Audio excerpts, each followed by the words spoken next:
네, 3일간 평안하셨습니까? 우리 좌우에 계신 분들과 인사 나누면 좋겠습니다. 사랑하고 축복합니다. 네.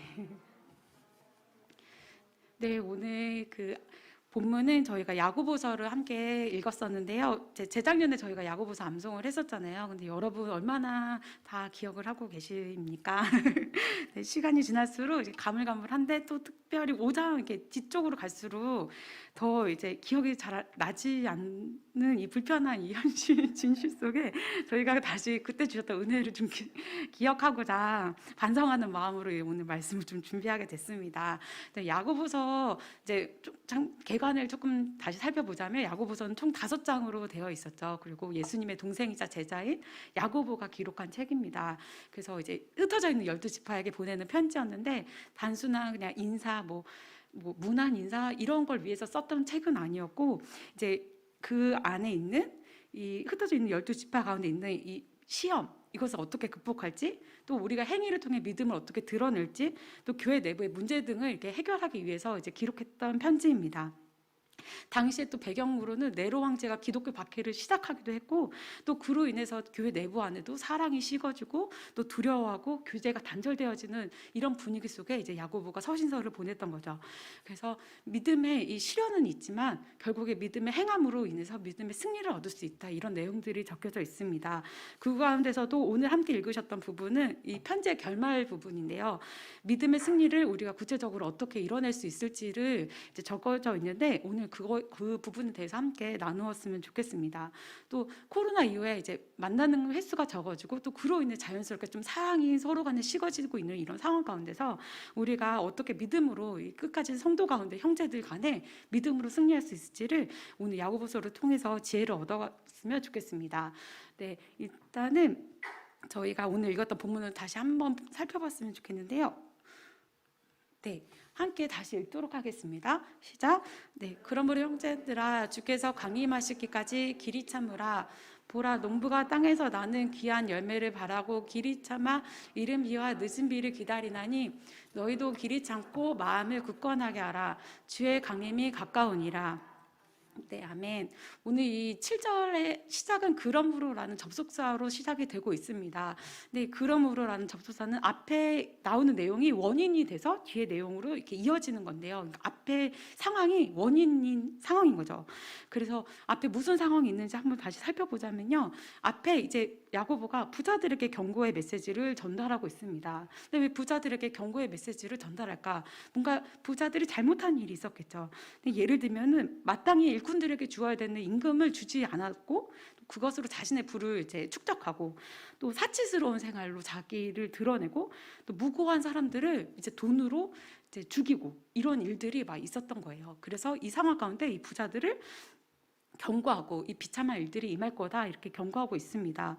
사실 돈 자체 혹은 부자 자체가 나쁜 것이 아니라 저희가 잘 아는 아브람, 요셉, 솔로몬, 뭐 많은 사람들이 성경 속에 부자고 선한 일들을 많이 했는데, 오늘 말하고 있는 이 부자는요, 꼭 돈이 많은 혹은 부자 그게 아니라 물질을 이제 최고의 가치로 여기고 물질만 쫓아가는 사람들을 얘기하고 있는 거죠. 그렇기 때문에 이런 행동들을 할 수 있었던 것이고요. 그런데 제가 이 말씀을 준비하면서 참 요즘의 시대와 많이 닮았다, 이런 생각을 하게 됐습니다. 저희 부모님에게 제가 이제 가정 내에서 교육을 받을 때도 열심히 일해야 된다, 열심히 일하고 수고해야지 그만큼의 수고한 값을 받는 거다, 이렇게 배우고 자라는데, 사실 요즘 더 젊은 사람들 사이에는 아무리 일해도 집 사기 어렵다, 아무리 일해도 성공하기 어렵고 취업하기 어렵다, 그러다 보니까 자연스럽게 뭐 가상화폐 혹은 뭐 투기, 뭐 주식 이런 데로 사실 정말 많은 젊은이들이, 아니면 이제 부모님들이 자녀들의 이런 주식을 어렸을 때부터 들어주거나 이런 일들을 되게 많이 볼 수 있습니다. 근데 그게 꼭 나빴다라기보다는 뭔가 노력하고 열매 맺고 또 기다리고 노력하고 이런 것보다는 뭔가 쉽게 더 부를 어떻게든 창출하고자 하는 이 사람들의 시선이, 예전 부를 향한 시선이 되게 많이 변화됐다는 생각이 들고, 이게 오히려 우리에게 그렇게 좋은 일은 아니라는 생각이 듭니다. 또 이런 상황 속에서, 이런 사회적인 분위기 속에서 그러면 우리도 함께 그렇게 해야 되는 것인가, 말아야 될 것인가, 이런 고민들이 많이 생기게 되는 것 같아요. 근데 이런 맥락 속에서 돈을 최고의 가치로 여기는 사람들 가운데 횡포를 당하고 고난을 당했던 이런 사람들이 오늘 이 편지 가운데 편지를 읽는 사람들 그 대상자였습니다. 그래서 야고보는요, 그러므로라고 시작하면서 이제 형제들아. 근데 여기서 이제 나오는 형제들은 이 횡포로 인해서 억울함을 당하거나 어려움을 당했던 이 믿음의 그리스도인들, 특히나 좀 가난했던 분들인데요. 이 형제들에게 얘기하기를 이 이후에 어떻게 너희가 행해야 될지 얘기하고 있는데, 특별히 우리가 이제 형제라는 단어를 사실 교회 내에서 되게 많이 사용하잖아요. 그런데 여러분은 어떤 분들을 이렇게 형제라고 부르시는지 모르겠어요. 아마 저희가 혈육 안에 있는 분들을 일단 가깝게 형제라고 하고, 또 교회 안에서 믿음의 공동체로 만나게 된 분들을 형제라고 하는데요. 예수님께서도 이렇게 말씀하셨습니다. 누구든지 하나님의 뜻대로 행하는 자가 내 형제요 자매요 어머니니라. 그래서 오늘 야고보가 저희 형제들아 이렇게 말하는데요, 그냥 믿는 사람들을 형제라고 부른 것이 아니라 하나님의 뜻대로 행하는 사람들이 형제고 자매다, 이렇게 말씀하고 계시는 거죠. 그러면 하나님의 뜻대로 부르심을 하나님께서 우리를 불러주셨는데, 그러면 우리가 이제 어떻게 해야 되나, 이런 사회 속에서 어떻게 해야 되냐 그랬을 때, 야고보는 악착같이 벌어가지고 복수해라, 복수의 칼을 갈아라, 콧대를 꺾어줘라, 이런 얘기를 하지 않고 오늘 뭐라고 얘기하고 계시냐면요, 주께서 강림하시기까지 길이 참아라, 이렇게 얘기하고 있습니다. 뭔가 돈으로 복수해라, 너가 받았던 거를 다시 그대로 갚아줘라, 이런 게 아니라 주님이 다시 오신다, 인내하고 기다려라, 이렇게 오늘 말씀하고 계시는 것입니다. 오히려 부를 축적하고 그것으로 복수하고 그것으로 나도 더 잘 살아보고가 아니라 주님이 다시 오신다, 주님이 다시 오시니까 기다리고 참아라. 우리가 주님의 다시 오심을 잊으면 안 된다. 계속해서 세상은 더 다른 것을 원하고 많은 것을 요구하지만 우리는 주님의 다시 오심을 기다리면서 우리가 기다려야 된다, 인내해야 된다, 그렇게 말씀하고 계시는 겁니다. 그래서 이어서 보면은요, 이후에 이제 길이 참으라 하면서 보라, 농부에 대해서 이제 농부가 땅에서 나는 귀한 열매를 바라고 길이 찾는다. 그래서 농부에 대해서 말씀하고 계시는데요. 우리가 농부를 보면은 농부가 이제 씨앗을 가지고 땅에 뿌리고 나서 그 다음날 씨앗에게 얘기하기를 다음날 아침에 많은 열매를 나를 위해 맺어라 하지 않잖아요. 오랜 시간 기다리고 또 그것을 위해 노력하고 이후에 많은 수고를 하고 나서 귀한 열매를 얻게 되는데요. 이것처럼 기다려라, 그리고 수고해라. 그리고 주님께서 이 농부의 수고뿐만 아니라 이른 비와 늦은 비, 이것은 농부가 어떻게 할 수 없는 하나님께서 해주셔야 되는 하나님의 은혜가 전적으로, 도우심이 전적으로 필요한 이 이른 비와 늦은 비를 기다려라. 하나님께서 도우시면 이른 비가 내리고 씨앗이 잘 땅에 싹을 틔울 수 있고, 또 늦은 비로 인해서 충분하게 잘 자랄 수 있기 때문에 이렇게 너희가 노력하되 하나님의 도우심을 구해라, 기다려라, 인내하라, 주님이 다시 오신다. 그래서 이렇게 이 형제 자매들을 돕고 또 위로하고 있습니다. 참고 기다리라고 말씀하고 계시는 거죠. 근데 여기서요, 그냥 사실 이제 농부가 땅을 바라보면서 근데 이번에 비가 안 오면 어떡하지, 또 이른 비와 늦은 비가 안 오면 어떡하지, 그냥 땅을 갈아엎어버릴까, 아니면 그냥 더 이상 농사 짓지 말까, 이번 농사 망쳤다, 마음이 무너질 때도 있고 힘들 때도 있을 거 아니에요. 이른 비와 늦은 비니까. 그런데 마음을 굳건하게 지키고 그 늦은 비를 주신, 이른 비를 주신 주님을 기다리라고 말씀하고 계시는 거예요. 근데 이 마음을 굳건하게 한다는 게 어느 말씀이냐면요, 이 모세가 아말렉 족속과 싸울 때 아론과 훌이 양쪽에서 이렇게 팔을 지지하고 있었잖아요. 그래서 이제 해가 내려오지 않았던 것처럼 이렇게 단단하게 붙들고, 마음을 단단하게 붙들고 있어라. 여러 가지 상황상, 정황상 어려운 일이 있지만 마음을 단단하게 붙들어라. 이 외부로부터 오는 이 유혹, 또 핍박, 환난, 어려움도 있고, 또 내 안에 있는 영적인 정쟁들, 마음의 어려움들, 갈등들 있지만 마음을 이렇게 단단하게 붙들어라. 단단하게 붙들면서 인내하라. 이렇게 오늘 말씀해주고 계십니다.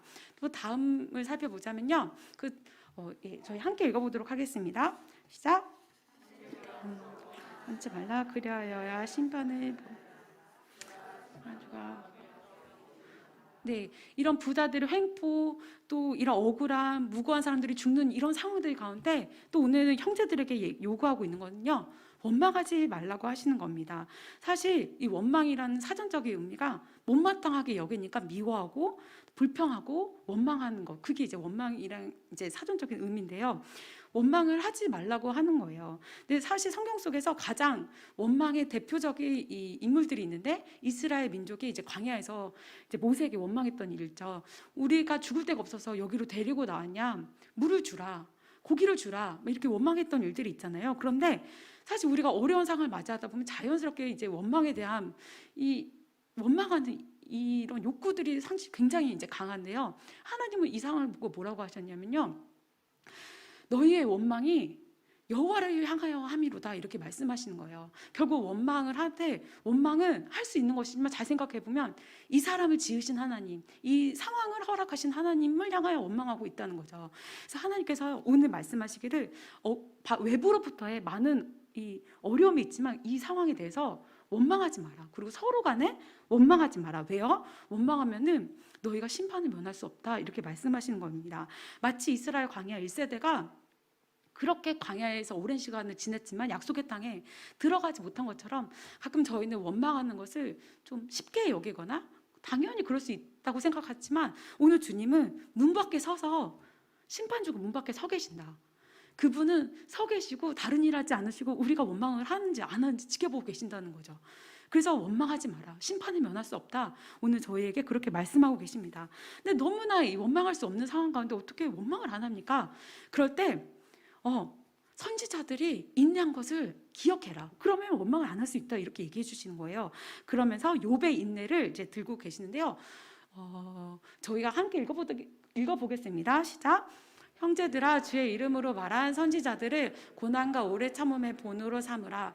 보라, 인내하는 자를 우리가 복되다 하나니 너희가 욥의 인내를 들었고 주께서 주신 결말을 보았거니와 주는 가장 자비하시고 긍휼히 여기시는 이시니라. 네, 아멘. 많은 분들이 성경 속에서 고난을 받으셨지만 그 중에서 오늘은 욥의 인내에 대해서 말씀하고 계십니다. 여러분, 욥에 대해서 다시 이렇게 기억을 다시 이렇게 좀 모아보자면, 욥은 굉장한 부자였죠. 그리고 믿음이 굉장히 좋은 사람이었는데, 또 스라에 많은 자녀들, 10자녀를 두고 있었습니다. 그런데 하루아침에 재산이 몽땅 날아갔습니다. 근데 자녀들, 이 토끼 같은 자녀들을 보면서 다시 마음을 추스려 볼 수 있었는데, 이 10자녀가 다 죽게 됩니다. 너무 마음이 상실이 되는데, 아내라도 다시 마음을 일으켜주고 마음을 합하고 좀 새로워지면 좋은데, 아내조차 뭐라고 하냐면요, 아내가 이렇게 얘기하는 겁니다. 하나님 욕하고 죽어라. 근데 이런 이제 욥에게 또 친구들은 찾아와서 이런 얘기를 하는 겁니다. 너 너무 힘들었지, 어떻게, 이게 아니라, 야, 죄 없는 자를 주님이 괜히 망하게 하겠냐, 너 때문에 그런 거다, 너 죄가 많아서 그렇다, 이렇게 친구들이 오히려 더 정죄하는 거죠. 근데 이런 상황 가운데 얼마든지 욥은 원망하고 불평할 수 있었던 상황이었는데, 욥이 참 대단한 게, 그는 그 가운데서도 하나님을 신뢰하고 불평하지 않는 거죠. 그리고 오히려 자기를 정죄하고 자기를 비난했던 그 친구들을 향해서 기도하는 겁니다. 그랬을 때 주께서 어떻게 하시냐면요, 욥이 그의 친구들을 위하여 기도할 때 여호와께서 욥의 공경을 돌이키시고 여호와께서 욥에게 이전 모든 소유보다 갑절이나 주신지라, 이렇게 생각하지도 못한 새로운 은혜들을 욥의 삶 가운데 풀어주시는 것들을 보게 되었습니다. 원망할 일들이 너무 많고 원망하고 싶은 상황이 있을 때 원망하지 않고 참는 입술 가운데 주님이 주시는 복은요, 우리가 상상할 수 없었던 이전보다 더 큰 것으로 채워주신다고 약속하고 계시는 거죠. 그런데 참 요즘 이 사회 문화 가운데서 사실 이 어느 순간부터 이 원망하고 누군가를 이제 비판하고 미워하는 일들이 너무 많아져서 이게 오히려 더 자연스러워져 가고 있는 문화가 돼가고 있다는 생각이 참 많이 듭니다. 왜냐면 나라와 나라 간에, 또 정당과 정당 간에, 교회와 사회 간에, 교회와 교회 간에 참 많은 사람들이 미워하고 또 비판하고 남 탓하는 것이 당연한 문화들이 점점 이렇게 우리 가운데 자리 잡아져 있고, 원망하는 것들이 이 사회 가운데 너무 가득한데요. 오늘 우리 가운데 욥의 인내를 기억하라, 주님께서 말씀하시는 거죠.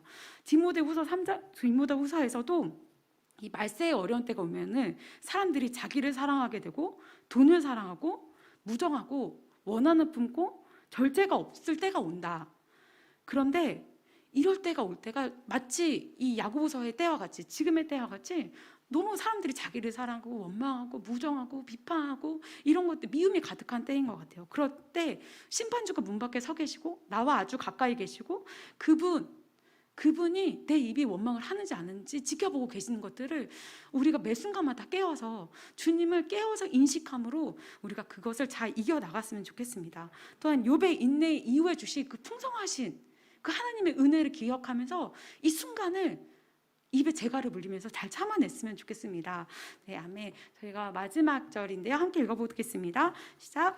내 형제들아, 무엇보다도 맹세하지 말지니 하늘로나 땅으로나 아무 다른 것으로도 맹세하지 말고 오직 너희가 그렇다고 생각하는 것은 그렇다고 아니라고 생각하는 것은 아니라요.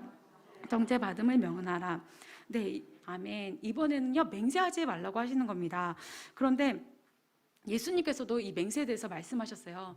또 옛사람에게 말 한번 헛맹세를 하지 말고 내 맹세한 것을 주께 지키라 하였다는 것을 너희가 들었으나 나는 너희에게 이르노니 도무지 맹세하지 말지니. 예수님께서도 맹세하지 말라고 하시는 겁니다. 맹세는 언제 하게 되냐면 내 이제 말이나 주장이 이제 참되다고 입증되지 못할 때 하나님의 이름을 이렇게 가져오는 거죠. 그래서 내가 이게 참되다는 것을 입증하기 위해 하나님의 이름을 사용하는 거예요. 그런데 여기서 오늘 맹세하는 거는 법정에서 이렇게 목숨을 걸고 뭐 이렇게 하는 이런 맹세가 아니라 그냥 일반적으로 삶 가운데 거짓된 맹세, 경솔한 맹세, 이런 자칫 잘못 그냥 실수로 할 수 있는 이런 맹세들에 대해서 하지 말라 이렇게 말씀하고 계시는 겁니다.